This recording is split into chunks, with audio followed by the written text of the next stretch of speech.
ज्योति, ज्योति। अरे आप आज तो जल्दी आ गए। चलिए ना, आपको किसी से मिलवाती हूँ। किससे? अरे चलिए तो सही, कब से आपका इंतजार कर रही हैं। अरे कौन इंतजार कर रहा? मैं पहले हाथ मुंह धो लूं फिर मिल लूंगा। अरे नहीं ना, पहले चलिए। अरे कौन आया भाई? ये देखिए, इनसे मिलिए। अरे इनसे मिलवाने लाई हो तुम? ये कोई वीआईपी है क्या जो मैं मिलूंगा इससे? अरे मेरे पास इतना फालतू टाइम नहीं है। और हाँ, जाने से पहले इनका बैग और चेक कर लेना, कभी हमारे घर का कोई सामान गायब हो जाए। ये क्या बकवास कर रहे हो अरुण? मैं क्या कोई चोर हूँ जो तुम्हारे घर से सामान लेकर चली जाऊंगी? अरे मैं तो तुम्हें बड़ा सभ्य इंसान समझती थी, पर तुम तो बहुत बदतमीज हो। तुम्हारी हिम्मत कैसे हुई मेरी दीदी को चोर बोलने की? अच्छा, मैंने तो सिर्फ तुम्हारी दीदी को चोर बोला है, लेकिन तुमने मेरी बहन को चोर साबित करके उसे घर से बाहर निकाल दिया।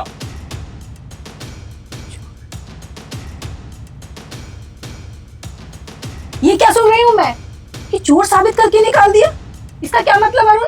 मैं सही कह रहा हूं दीदी। मेरी बड़ी बहन कुछ दिन के लिए घर पे रहने आई थी, लेकिन इसे उसका यहां रहना पसंद नहीं आया और इसने उस पर चोरी का इल्जाम लगाकर उसे घर से निकाल दिया।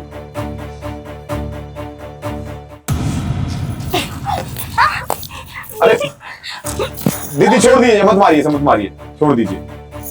तुम्हें तो अपनी बहन कहने में मुझे शर्म आती है। क्या हमारे माँ बाप ने ऐसे संस्कार दिए हैं? अरे तू जैसी औरतें ही उसके परिवार से उसके बेटे को अलग कर देती है। दीदी, मैं आपकी भी उतनी इज्जत करता हूं जितनी मैं अपनी बड़ी बहन की करता हूं, और मैंने आपसे जो भी अपशब्द बोले, मैं हाथ जोड़ के आपसे माफी मांगता हूं। मैंने सिर्फ अपशब्द इसलिए बोले ताकि आपके सामने सच्चाई ला सकूं और इसकी आंख खुल सके, लेकिन कोई फायदा नहीं है दीदी, इसकी समझ में नहीं आने वाला। मुझे माफ कर दो दीदी, मैं कल ही जाकर के दीदी से पांव पकड़ के माफी मांग लूंगी।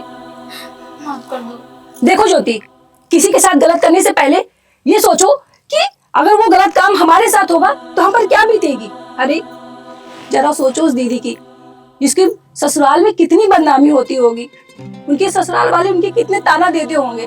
अरे उनको छोड़ो, तुम्हारे पति की भी कितनी बदनामी हो रही होगी, यहाँ तक कि मेरी, हमारे माँ बाप की क्या इज्जत रह गई। क्या किया तुमने?